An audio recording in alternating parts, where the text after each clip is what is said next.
안녕하세요. 골똘 자녀교육입니다. 오늘은 아이들 핸드폰 관리를 어떻게 할 것인가에 대해서 얘기를 해보려고 합니다. 각 가정마다 아이마다 다 다를 수 있지만 제 아이와 제 경험을 얘기해 볼까 합니다. 조금이나마 도움이 되셨으면 좋겠습니다. 요즘에는 공부에 대한 얘기를 하려면 결국에는 핸드폰 얘기를 안 할 수가 없습니다. 핸드폰을 잡아야 공부를 잡을 수 있다는 말이 있는 것처럼 결국 폰을 잘 절제하고 관리하는 아이가 공부를 잘할 수 있게 되는 것입니다. 아이가 핸드폰을 절제하지 못하면 공부도 제대로 할 수가 없고 또 폰을 엄마가 못 보게 하면 엄마와 아이와의 사이만 나빠지게 되고 결국엔 공부도 잘 못하고 아이와도 돌이키기 힘든 나쁜 상태까지 가버리게 되는 경우가 많습니다. 제 큰아이가 태어날 때부터 경기를 심하게 해서 6살 때 뇌 수술을 했었습니다. 그래서 신경과 의사 선생님들에게 뇌에 대해서 들을 수 있는 기회가 많았습니다. 아이가 한 번씩 경기를 심하게 하면 뇌가 충격을 받아서 제 기능을 못한다고 그렇게 말씀을 하셨습니다. 그리고 옆에 있는 성한뇌까지도 영향을 받는다고 하였습니다. 언어치료 학원을 다니면서 엄마, 아빠 단어 몇 마디를 열심히 배워서 익혀도 경기를 한번 하면 배웠던 말들을 다 잊어버리고 다시 말을 배워야 하는 상태였습니다. 경기로 인해서 좋은 뇌를 더 이상 망가뜨리지 않기 위해서는 수술을 할 수밖에 없다고 해서 수술을 하게 된 것입니다. 의사 선생님이 아이가 태어나서 12살 때까지 가장 왕성하고 활발하게 뇌가 자란다고 하셨습니다. 그래서 어릴 때부터 TV보다는 엄마와의 상호작용이 언어 발달에 좋다고 해서 거실에 TV를 안방으로 옮기고 되도록이면 보여주지 않으려고 애썼습니다. 또 TV를 덜 보게 하려고 놀이터에 데리고 나가서 같이 놀기도 하고 집에서 할 수 있는 놀이들을 집에서 해보기도 했습니다. 그리고 도서관에 가서 책을 빌려와서 계속 읽어주기도 하였습니다. 간혹 보게 되더라도 혼자 보게 하기보다는 TV의 내용에 대해서 얘기하면서 같이 보려고 애썼습니다. 핸드폰이 아이의 학습 능력을 떨어뜨린다. 스티브 잡스도 자기 아이들에게는 폰을 보여주지 않는다. 스마트폰에 중독이 되면 전두엽의 뇌 기능이 저하된다. 이런 말들이 많이 있습니다. 전두엽은 생각이나 판단하는 기능을 하는 장소입니다. 스마트폰을 많이 보면 전두엽의 사고 기능에 문제가 생겨서 생각을 하고 또 자기의 생각을 정리해서 발표하고 그것을 글로 써보는 능력이 떨어진다고 합니다. 지식을 습득하는 능력, 그리고 글을 읽고 이해하고 생각하는 능력이 발달해야 공부를 잘할 수 있습니다. 그런데 이 모든 것을 막아버리는 것이 스마트폰인 것입니다. 성공하는 사람들, 공부 잘하는 아이들의 스토리를 보면 자신만의 절제하는 힘이 있습니다. 잠을 줄여서 공부를 했다, 안 그러면 하루에 18시간씩 공부했다 등등. 근데 요즘은 핸드폰 관리를 어떻게 했느냐에 따라서 성공 스토리가 생길 것이라고 봅니다. 핸드폰을 많이 안 보면 당연히 공부할 시간도 생길 것이고 책도 보게 될 것이고 또 글을 읽고 이해하는 능력도 커질 것입니다. 제 둘째 아이가 5학년 때 아빠가 얘기해 준 것이 있습니다. 폰을 볼 때 뇌 기능이 어떻게 저하되는지 앞에서처럼 얘기를 해 주었습니다.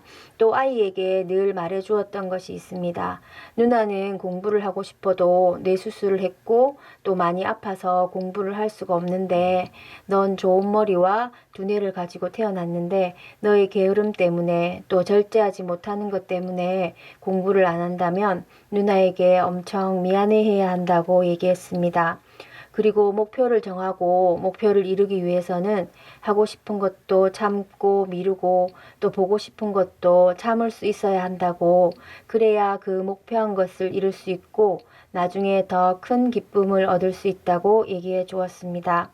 김연아 같은 올림픽을 준비하는 운동선수들은 그 한 경기를 위해서 4년 동안 얼마나 절제하면서 자신을 혹독하게 훈련시키는 줄 아느냐. 그렇게 하기 때문에 금메달의 영광을 누리는 것이다. 눈물이 없이는 그 기쁨의 영광을 누릴 수 없다고 얘기해 주었습니다. 아빠와 엄마의 얘기를 듣고 아이가 저는 원하는 대학에 들어갈 때까지 제 폰을 갖지 않을 거예요. 이렇게 말했습니다. 초등 때는 또 홈스쿨을 했기 때문에 폰을 사용하지 않고 있었고 중학교 들어가서는 소풍 갈 때나 수학여행 갈 때 엄마 폰인 제 폰을 가지고 갔었습니다. 제 폰에다가 게임을 깔아서 수학여행 2박 3일 동안 친구들이랑 게임을 밤에 실컷 하고 왔다고 합니다. 짧은 2박 3일이었지만 너무 재미있었다고, 그리고 집에 와서도 한동안 계속 게임을 하고 싶어 했었습니다. 하지만 엄마 폰이다 보니 그래도 조금 덜 하긴 했었습니다.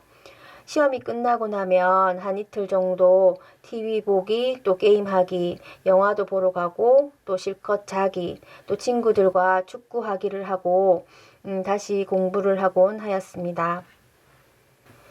제 폰에 선생님 그리고 친구들 전화번호, 카톡이 다 입력되어 있었고, 또 아이에게 연락할 일이 있으면 아이가 만약에 학교에 있으면 학교 선생님에게 전화를 하고 학원에 있으면 학원에 전화 연락을 해두곤 하였습니다. 아이도 저도 불편한 점이 많았지만 폰을 같이 쓰다 보니 아이와 더 대화를 많이 할 수 있었고, 아이도 목표하고 또 결단한 것이 있었기에 절제를 할 수 있었던 것 같습니다. 제 아이가 다니는 과학고는 학교에 폰을 가지고 들어갈 수가 없었습니다. 그래서 주말에 집에 오면 제 폰을 가지고 학원을 가기도 하고 게임을 조금 하기도 했었습니다. 물론 시험 기간에는 폰을 볼 틈이 없었습니다. 고등학교 1학년 때 9박 10일 동안 미국에 있는 대학 탐방을 갈 때도, 또 제주도 탐사 여행이나 졸업 여행을 갈 때도 제 폰을 가지고 갔었습니다. 그리고 고등학교 3학년 이제 입시 시험과 면접을 모두 마친 후에 아빠 폰 하나 사주실 수 있으세요 해서 아빠가 폰을 사주었습니다. 폰을 구입하고 나서는 대학교에 가서 처음으로 산 폰이기 때문에 절대 안 버리고 끝까지 보관하겠다고 그렇게 말을 했습니다. 홈스쿨과 또 영재고, 과고 입시를 치르고 힘든 과학고 생활을 하는 동안 자신과의 싸움을 이겨내고 얻은 폰이기에 자신에게는 또 다른 의미가 있었을 것입니다. 힘들게 참고 절제하고 얻은 폰이기에 더 기쁨이 컸으리라 생각이 듭니다. 지금은 핸드폰, 아이패드, 노트북 다 가지고 열심히 하고 싶은 공부도 하고 게임도 열심히 하고 있답니다. 그리고 아이에게만 TV나 폰을 보지 말라고 강요할 것이 아니라 부모인 제가 먼저 결단하고 모범을 보여야겠다고 생각했습니다. 아이가 대학에 갈 때까지는 아이 앞에서 TV나 폰을 절대로 보지 않겠다고 결심을 했습니다. 아이 없을 때나 자고 나면 조심조심 조금 보기는 했지만 고3 때까지 대학 면접 시험이 끝나는 날까지 TV나 폰을 아이 있을 때는 보지를 않았습니다. 너가 힘들게 참고 애쓰는 만큼 엄마도 같이 노력하고 있다는 것을 보여주고 싶었습니다.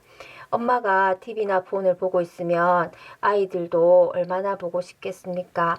아이들도 똑같이 다 보고 싶을 텐데 어른은 봐도 되고 아이는 안 된다 하면 부모님들의 말에 아무런 설득력이 없을 것입니다. 어떤 아이들은 빨리 어른이 되고 싶다고도 합니다. 빨리 어른이 되면 TV나 폰을 내 마음대로 볼 수 있다고 이렇게 얘기하기도 합니다. 아이들과 한 번씩 TV를 볼 때는 같이 보았습니다. 둘째 아이 중학교 때 토요일 되면 무한도전이나 1박 2일을 즐겨봤었는데 그때는 저녁 먹으면서 같이 보곤 하였습니다.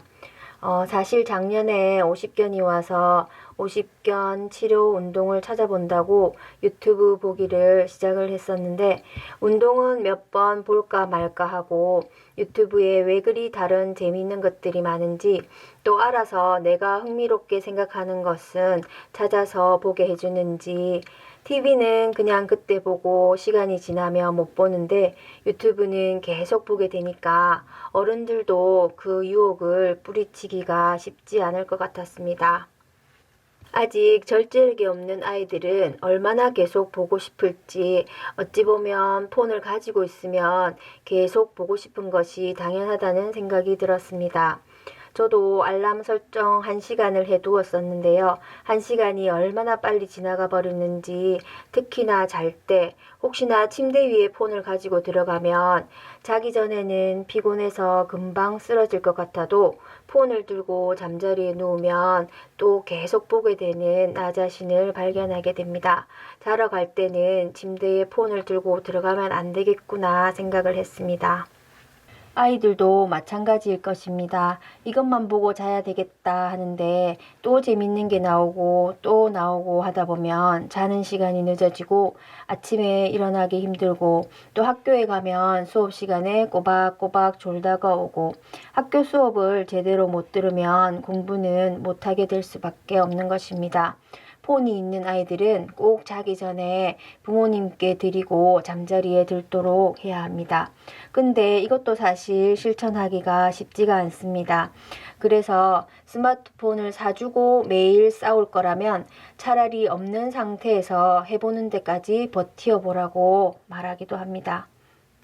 오늘 이런저런 제 아이를 키운 경험담을 얘기해 보았습니다. 사실 갈수록 아이들 키우기가 점점 어려워져 갑니다.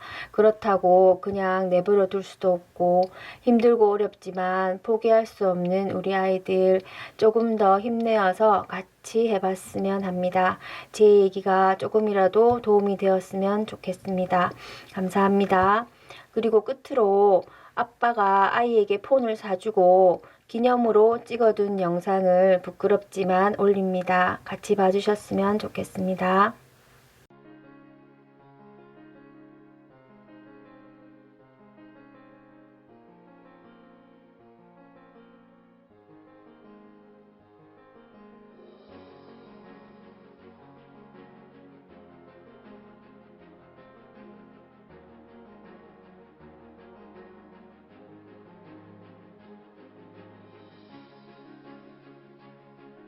저는 아빠 한번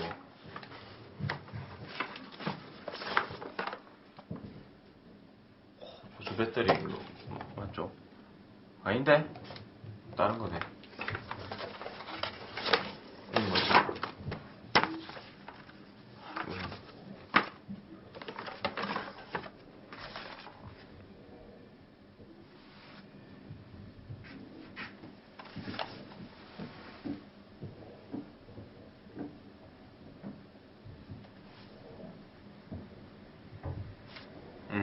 이건 좀, 요거는 써먹을 때가 많겠네요.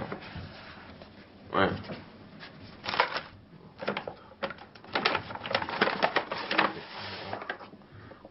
폰이 나빠.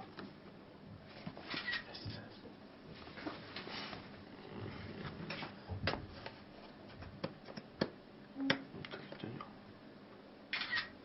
어떻게 되냐?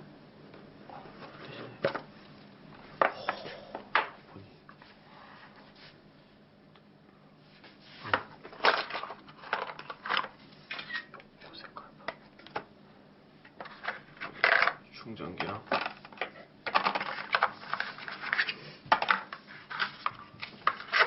이어폰이 있어요. 끝.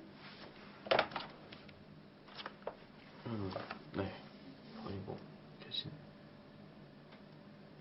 계시네요. 이거는 끼워주셨습니다. 안 쓸 것 같아요. 이거는 케이스를 주셨고. 끝. 소감 한마디. 아니요. 공부를 너무 서럽게 했는데 이제 좀 그래도 좀 이거 받고 좋은 대학교에 갈 수 있었으면 좋겠습니다. 이거를 오래 쓰고 이 폰은 대학교에 간 폰이기 때문에 처음으로 대학교에 가면서 산 폰이기 때문에 절대 안 버리도록 하겠습니다.